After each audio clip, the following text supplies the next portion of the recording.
காலையிலேயே அதிர்ச்சியை கிளப்பிய ஒரு செய்தி. சென்னை பல்லாவரம் அருகே குடிநீர்ல கழிவுநீர் கலந்து அதை அருந்திய கிட்டத்தட்ட 10க்கும் அதிகமான மக்கள் பாத்தீங்கன்னா தீவிர சிகிச்சை வார்டில் இருக்காங்க.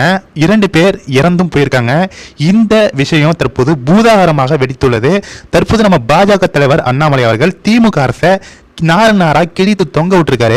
அண்ணாமலை அவர்கள் சற்று முன் அவருடைய ட்விட்டர் பக்கத்தில் என்ன சொல்லியிருக்காரு அப்படின்னு பார்த்தீங்கன்னா, சென்னை பல்லாவரம் அருகே குடிநீரில் கழிவுநீர் கலந்ததால் உடல்நலம் பாதிக்கப்பட்டு 23 பேர் மருத்துவமனையில் அனுமதிக்கப்பட்டுள்ளதும் 3 பேர் இதுவரை உயிரிழந்திருப்பதும் மிகுந்த அதிர்ச்சி அளிக்கிறது.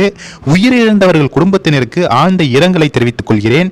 உடல்நலம் பாதிக்கப்பட்ட அனைவரும் விரைவாக நலம் பெற வேண்டி நான் இறைவனை பிரார்த்திக்கிறேன்.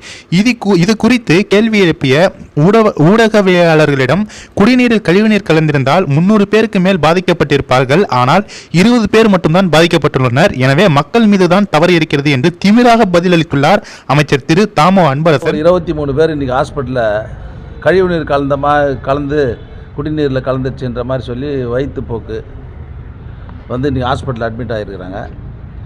ஆனால் அது அதாவது குடிநீரில் கழிவுநீர் கலந்துச்சுன்னா அது மொத்த பேருங்களாம் வந்துருக்கணும். அது அந்த தெரு கிட்டத்தட்ட ஒரு 200-300 பேருக்கு மேலே பாதிச்சிருப்பாங்க.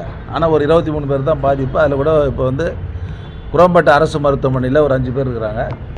கண்டோன்மெண்ட் ஹாஸ்பிட்டலில் ஒரு 4 பேர் இருக்கிறாங்க. மற்றவங்களாம் வீட்டுக்கு போயிட்டாங்க. ஒருத்தர் நேற்று மாங்காடுலேருந்து ஒருத்தர் வந்திருக்கிறார் இங்கே பல்லாவரத்துக்கு. நேற்று வயசானவர், அவர் இறந்துட்டு இருக்கிறாரு. அது அரசு மருத்துவமனையில் குரோம்பேட்டை அரசு மருத்துவமனையில் போஸ்ட்மார்ட்டத்துக்காக இருக்குது. குடிநீரில் கழிவுநீர் கலக்கவில்லை என்றால் அமைச்சரும் திமுகவினரும் அந்த பகுதியில் வழங்கப்படும் குடிநீரை குடிக்க முன் வருவார்களா அப்படின்னு அண்ணாமலை அவர்கள் மிகவும் ஆக்ரோஷமாக திமுக அமைச்சர் தாமோ அன்பரசனையும் திமுகவையும் கேள்விகளால் கிழித்து தொங்க விட்டுருக்காரு. அந்த குடிநீரில் கழிவு கலக்கலனா நீங்க தைரியமான ஒரு ஆளா இருந்தா நீங்களும் உங்க கட்சி தலைவரும் அந்த குடிநீரை தைரியமா குடித்து பாருங்களேன் பார்ப்போம் அப்படின்னு அண்ணாமலை அவர்கள் கடுமையான அவருடைய கண்டனங்களை தெரிவிச்சிருக்காரு. அது மட்டுமின்றி தெருக்களில் ப்ளீச்சிங் பவுடருக்கு பதிலாக மைதா மாவு தூவப்பட்டதா என்ற கேள்வியை எழுப்பிய ஊடக சகோதரரிடம் ப்ளீச்சிங் பவுடர் விலை 10 to 13 தான் என்கிறார் அமைச்சர் திரு தாமோ அன்பரசன். ஆனால் ப்ளீச்சிங் பவுடரை ஏன் ரூபாய் 55க்கு மாநகராட்சி கொள்முதல் செய்திருக்கிறது என்ற ஊடக சகோதரின் கேள்விக்கு அமைச்சரிடம் இதுவரை பதில் இல்லை. எங்கும் ஊழல், எதிலும் ஊழல் என மக்கள் நலன் குறித்த அக்கறை சிறிதும் இன்றி செயல்படும் இந்த மக்கள் விரோத அரசால் அப்பாவி பொதுமக்கள் தினம் தினம் உயிரிழப்பு வரை பாதிக்கப்பட்டும் சிறிதும் வெட்கமே இன்றி திராவிட மாடல் அரசு என்று விளம்பரம் செய்து கொண்டிருக்கும் முதலமைச்சர் மு.க. ஸ்டாலினுக்கு உண்மையில் கள நிலவரங்கள் தெரிவிக்கப்படுகின்றனவா என்ற கேள்வி வலுக்கப்படுகிறது அப்படின்னு நம்ம பாஜக தலைவர் அண்ணாமலை அவர்கள் முதல்வருக்கு இதெல்லாம் சொல்றீங்களா இல்லையாப்பா, தமிழகத்தில் இவ்வளவு மக்கள் கஷ்டப்பட்டு இருக்காங்க, தினம் தினம் உயிரிழப்புகள் ஏற்பட்டு இருக்கு, முக்கியமா திமுக அரசுடைய அலட்சியத்தால மக்கள் செத்து மடிகின்றனர், இந்த தகவல் எல்லாம் முதலமைச்சருக்கு தெரிவிக்கப்படுகிறதா அப்படின்னு அண்ணாமலை அவர்கள் மிகவும் ஆக்ரோஷமாக இந்த கேள்வியை முன் வச்சிருக்காங்க.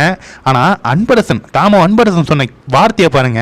அதாவது 300க்கும் அதிகமான தண்ணி குடிச்சிருக்காங்க, அதுல 20 பேர் தானே உடல்நிலை சரியில்லை, அது அவங்களுடைய மிஸ்டேக் தான், இதுல குடிநீர்ல அதெல்லாம் கலக்கப்படல அப்படிங்கிற மாதிரி பேசியிருக்காரு.